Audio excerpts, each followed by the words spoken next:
Hello guys, in this video I am going to show you how to set the pronunciation speed on the Google Translate application.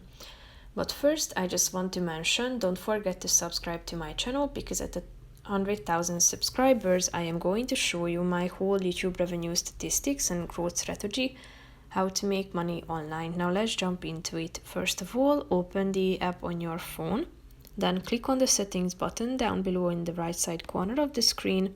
Scroll down to the voice section and click on pronunciation speed.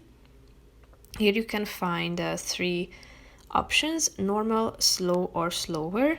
Click on the relevant one, and when a check mark icon appears next to your selected option, it means that it has been selected and it will be updated. As you can see, speed does not affect conversation mode.